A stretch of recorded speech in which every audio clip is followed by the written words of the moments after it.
Well, Tom, first of all, I've got to ask you, are you slowly filling this with cold water, or is that the water table? It's just the water table actually, so when we completed the excavation, water was coming in and it's now settled down pretty much at this level. I think I'm right in saying people knew it was here, but weren't too sure how much of the original cold bath was buried underneath.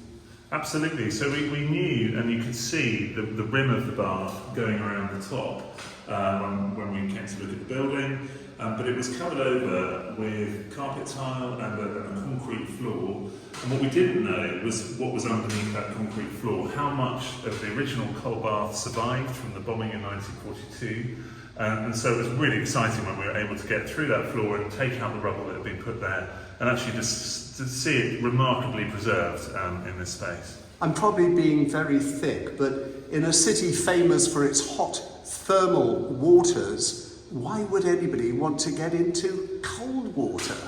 Well, we know at the time, actually cold water bathing and the use of cold baths in country houses and also in townhouses in places such as Bristol was practiced, and it was practiced for health. And we know that this cold bath was listed as a facility available for subscribers to use to the assembly rooms. Now, we don't think that this was something you do in the midst of a ball in the ballroom, having come down here and plunge maybe to freshen up. We think more that this was being used by its own separate staircase, accessed from Bennett Street, and probably because people were coming to Bath perhaps used to taking regular cold baths at home, but then when they were staying in maybe in their rented accommodation, whether it's in a house or apartment, they wouldn't have that facility. So by having it here, they could continue that regime. And I don't see any space for ladies to take their corsets off, so I'm assuming this was not unisex. So we know that there were probably a couple of dressing rooms on either side. We don't know how they functioned, so maybe there were times in the day that it would be for men and other times for women. This is all for us to kind of try and uncover through the research. So far in our research, we know that it's advertised as a facility, but we haven't yet, unfortunately, found any contemporary accounts of using the bath. So that's something our volunteer researchers are looking into, but if anyone knows anything about this, we always want to hear more from people. Tom, I know what you are doing here, the National Trust, is uncovering the history of the assembly rooms and in the future using the assembly rooms to tell that Georgian and Regency story, social history of Bath. But the one thing I think you're discovering already is the assembly rooms wasn't all about dancing and concerts. There was an awful lot of stuff going on here, wasn't there? Absolutely, and rightly, the assembly rooms is famous for those big moments, those balls where the whole city would come together. But there was also facilities like a coffee house that people would come to use during the day, a billiard room. People we know would come and take walks in the rooms when the weather was wet outside and you wanted to do your promenading. You could walk around the space. So I think it's important to think of the assembly rooms as really being the social heart of the Georgian city for a whole range of different activities. They would come here to read newspapers, take coffee, play billiards, and no doubt gossip.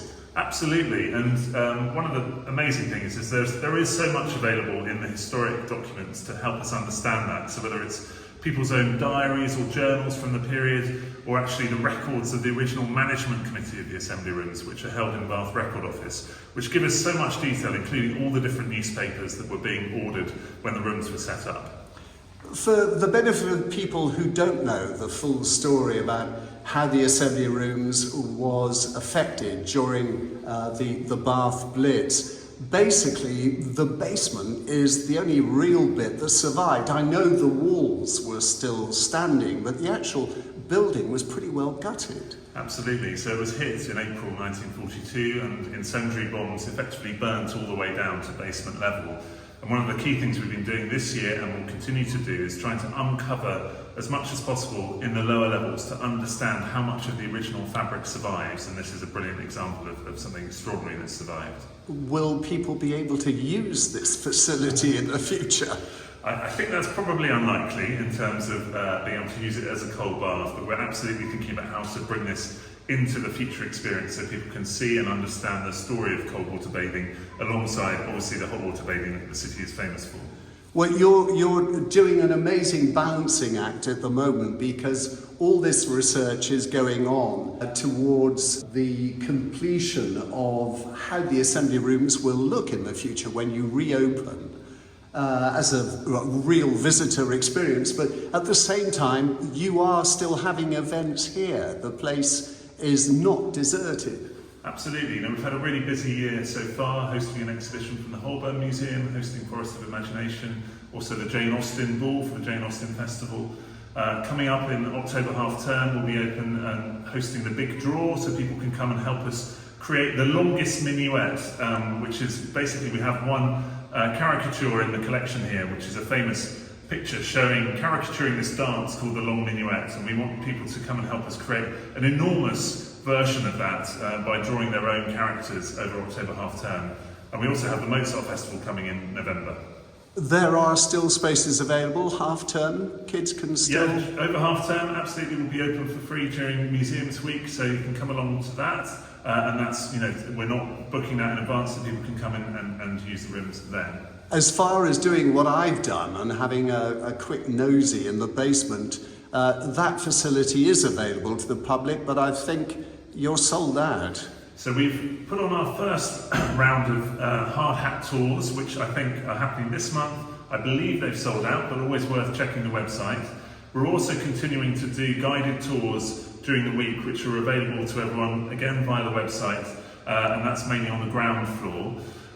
We will be doing some more opening up works later on this year, which is why the hard hat tours will stop for a period, and then we'll start them again when we've done more of the opening up works, so you can see more of what we've been able to uncover. That's likely to be 2024, rather yes. Because we're coming to the end very quickly. Just to reiterate, the grand reopening is still planned for... So we're thinking it's going to be likely to be 2026. Probably later in the year, so summer, but that is all dependent on the programme of works that we're doing. But we are working hard behind the scenes on things like preparing our planning application, which will be going in next year. So there's a lot of work to do to get there, and a lot of work that we're looking at in the building, but that's our target date. You must be very excited for the future of this building. Absolutely. It's an incredible building, and it's an incredible asset for the city. And I think it's important to say as well that we want to continue to host events for the city and for the community alongside creating an experience that really brings to life this rich history for our visitors.